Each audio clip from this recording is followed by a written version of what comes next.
Unable to connect to the Creo 2 servers. Please check your network connection. Error code is 0_8. Solution 1. Set correct date and time in settings manually or by using internet.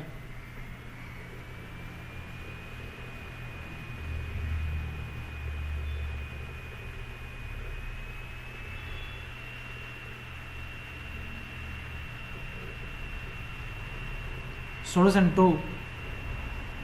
Go to network settings and view status of PlayStation Network services.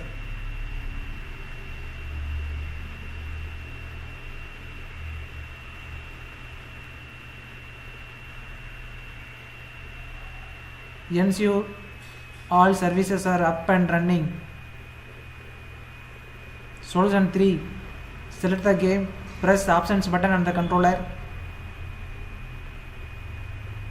Check for update. Download and install the update. Subscribe, this will help.